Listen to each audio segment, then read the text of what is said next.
ভাইপোর বোল পাল্টে যাচ্ছে, দিনকে দিন টাইট হচ্ছে।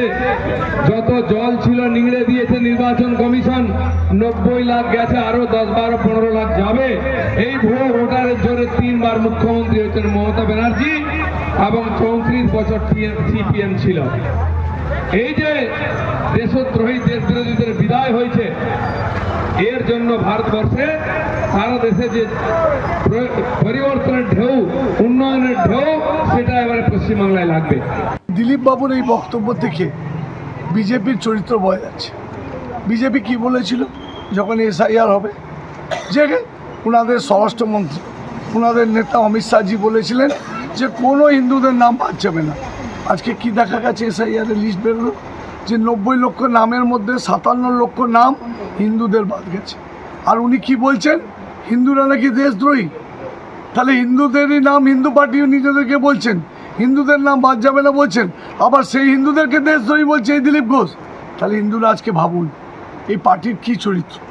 একবার বলে যে আমাদের কোনো হিন্দুর নাম বাদ যাবে না, আবার সেখানে দেখা যাচ্ছে 60% হিন্দুদের নাম বাদ গেছে, আবার সেখানে হিন্দুদেরকে বলছে দেশদ্রোহী। এই বিজেপি পার্টিকে কেউ বিশ্বাস করবে? এই দিলীপ ঘোষকে কেউ খড়গপুরে বিশ্বাস করবে? 2026-এর বিধানসভা ভোটে এবার প্রার্থী 4 সাংবাদিক। খড়দায় তৃণমূলের প্রার্থী সাংবাদিক দেবদীপ পুরোহিত, বীরভূমের সিউড়িতে বিজেপির প্রার্থী সাংবাদিক জগন্নাথ চট্টোপাধ্যায়, মেমারিতে বিজেপি প্রার্থী করেছে সাংবাদিক মানব গুহকে, তারকেশ্বরে বিজেপির প্রার্থী সাংবাদিক সন্তু পান। 4 কেন্দ্রেই জোরদার চলছে প্রচার।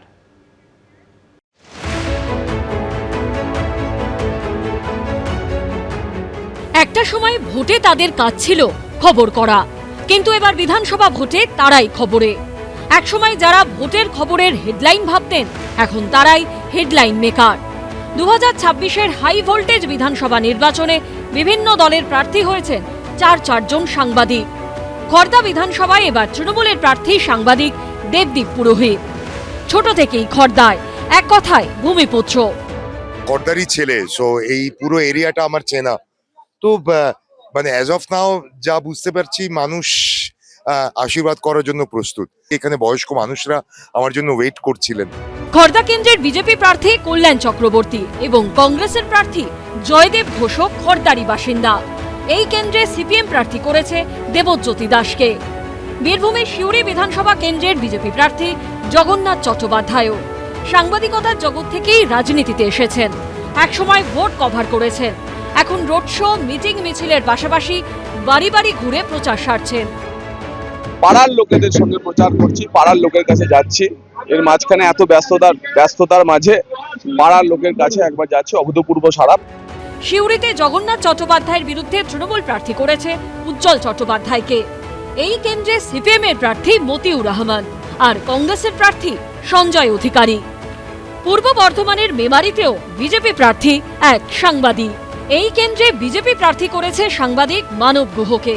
এই কেন্দ্রে তার লড়াই তৃণমূলের রাসবিহারী হালদার, সিপিএম এর কৃষাণু ভদ্র, কংগ্রেসের প্রার্থী প্রবীর গঙ্গোপাধ্যায়। যারা পলিটিক্যাল রিপোর্টিং করে তারা কিন্তু কেউই রাজনীতির বাইরে নয়। আমি 25 বছর সাংবাদিকতা করেছি, বিভিন্ন জেলায় কাজ করেছি, কলকাতায় কাজ করেছি, বিভিন্ন পলিটিক্যাল লোকেদের সঙ্গে তো ঘর সংসার করে এসেছি এতদিন। মানুষ এবার পরিবর্তন চাইছে। হুগলির তারকেশ্বর কেন্দ্রে বিজেপি প্রার্থী করেছে সাংবাদিক সন্তু পানকে। এই কেন্দ্রে তার লড়াই তৃণমূলের রামেন্দু সিংহ রায়, সিপিএম এর আবেশ খামরুই ও কংগ্রেসের ভবানী প্রসাদ মণ্ডলের বিরুদ্ধে। মোদিজির সৈনিক হিসাবে আমরা কাজ করছি এবং এই লড়াইটা আমরা লড়ে যাব 100%। একসময় ভোটের খবর করা সাংবাদিকরা এবার প্রার্থী হিসেবে কেমন রেজাল্ট করবেন সেটা জানা যাবে 4 মে। সমীরণ পাল, ভাস্কর মুখোপাধ্যায় ও কমল কৃষ্ণদেব রিপোর্ট, এবিপি আনন্দ। এবিপি আনন্দ, এগিয়ে থাকে, এগিয়ে রাখে।